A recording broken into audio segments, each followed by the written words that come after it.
Hola amigos, bienvenidos nuevamente a mi sitio Zoom Chile. Muchas gracias por estar conmigo. Hoy día vamos a hablar de un tema muy interesante. Tiene que ver con el estado de bienestar y el malestar que provocan justamente cuando los estados no realizan aquellas cosas que tienen que hacer. Partamos diciendo qué es el estado de bienestar. Es el conjunto de bienes y servicios que el Estado provee a sus ciudadanos a partir de una serie de derechos sociales que estos han ido adquiriendo a lo largo de la historia. El estado de bienestar se aplica para diferentes partidos e diferentes áreas de beneficios sociales, pero fundamentalmente son vivienda, educación, salud, trabajo, pensiones, transporte también. Son las áreas fundamentalmente a las cuales se aplica el estado de bienestar. A partir de este concepto tenemos que hablar de dos elementos básicos que están íntimamente ligados con este y que quiero justamente tratar en esta ocasión. Tiene que ver con la riqueza y tiene que ver con la eficiencia del Estado. Por un lado partamos con la riqueza. Para que haya estado de bienestar tiene que haber dinero, tiene que haber riqueza. Y esa riqueza se tiene que hacer, tiene que tener el Estado o tiene que proveer el Estado a partir de lo que es los recaudos que éste lleva a cabo por la aplicación de los impuestos. No existe manera de tener un estado de bienestar si no hay dinero que recaudar. Y el dinero obviamente se basa a partir de la riqueza que se ha producido en un país. ¿Cuáles son los entes fundamentales que generan riqueza? Son dos, las personas y las empresas. De ellos son justamente las cuales se aplican los impuestos, los recaudos. En el caso de Chile, un 27% se le aplica a las empresas de manera directa y en el caso de las personas se le aplica de 0 a 35% de sus rentas. Ahora, la pregunta básica es, y muchos se preguntarán, ¿Chile tiene altos o bajos impuestos?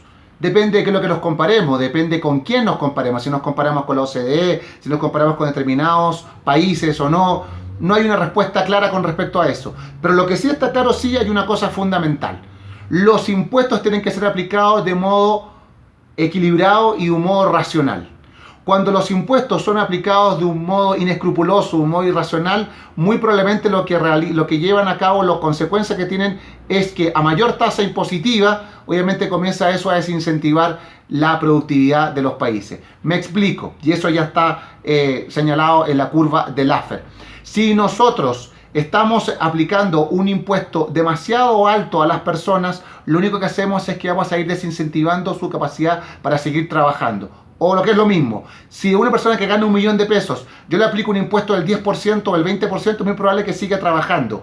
Pero si le sigo aplicando mayor cantidad de tasa impositiva, es decir, 50, 60, 70, 80, prácticamente la persona va a sentir que va a trabajar para el Estado. O sea, que no le va a quedar nada de dinero para sí y por lo tanto va a desincentivar la motivación de que ésta siga trabajando y por lo tanto que siga produciendo. Y por lo tanto eso hace que el Estado no tenga nada que recaudar. Lo mismo sucede con las empresas.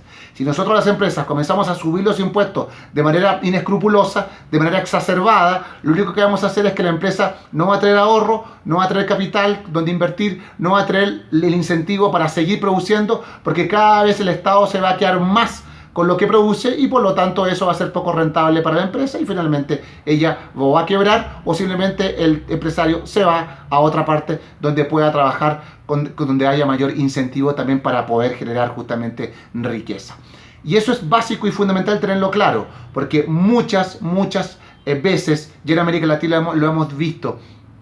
La presión fiscal alta, es decir, un aumento impositivo en personas y empresas, lo único que han generado es que en vez de aumentar la cantidad de recaudación para justamente ser usada en un estado de bienestar, lo que ha hecho es una recaudación cada vez menor. Y además un aumento de la evasión impositiva, porque cuando a mí me cobran demasiados impuestos, generalmente se tiende a evadir impuestos. O de otra manera también, cuando los estados son demasiado corruptos o no usan bien los dineros, también eso hace que se incentive la evasión impositiva.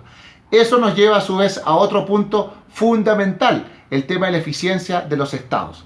Los estados, cuando ya tienen el dinero recaudado, ya tienen el dinero en sus manos, tienen que comenzar a usarlo, ¿no? Pero bien usarlos. Eso significa tener un gasto focalizado. Focalizado significa que se gasten las partidas que se necesitan Eso varía obviamente de acuerdo a la historia de los países, de acuerdo a su contexto. A veces Chile ha privilegiado más la educación, otra vez ha privilegiado más la vivienda, otra vez ha privilegiado más la salud, otra vez ha privilegiado más la pensión y el trabajo.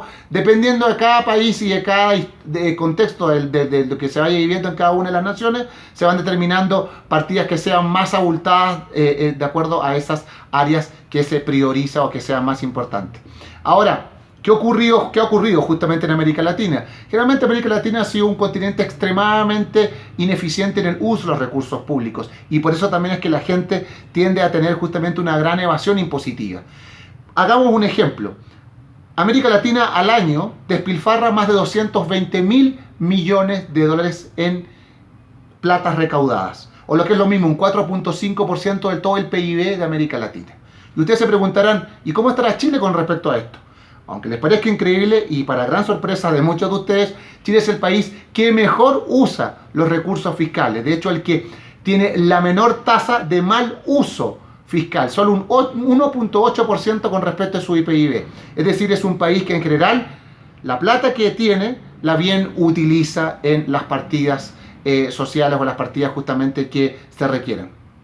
Eso no significa que no ha habido también en un momento determinado de la historia del país una inmensa cantidad de mal uso de dineros. ¿Y cómo se ha mal usado? Se han mal usado en coimas, en elementos corruptos, en compra de bienes y servicios inadecuados, en aumentar las plantas de servidores públicos o de funcionarios públicos cuando no era necesario y por lo tanto que eran estados burocráticos, estados grandes, ineficientes.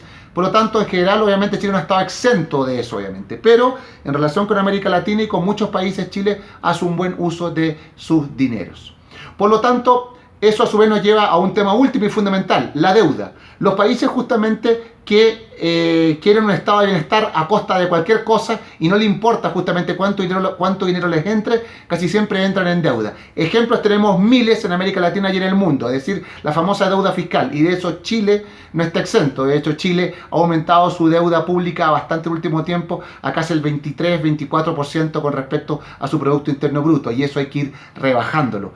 ¿Por qué? Porque uno puede ir endeudándose a costa de cualquier cosa. No puede, por el hecho de llevar a cabo políticas públicas sociales, endeudarse sin mediar, sin tener en cuenta de que eso va en directo menoscabo de los equilibrios fiscales y los equilibrios macroeconómicos de los países, porque al final baja nuestra nota crediticia como ocurrió hace poco.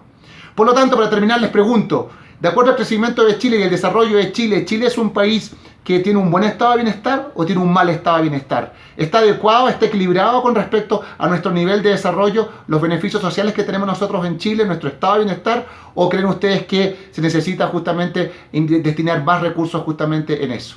Déjenme sus comentarios, déjenme su respuesta.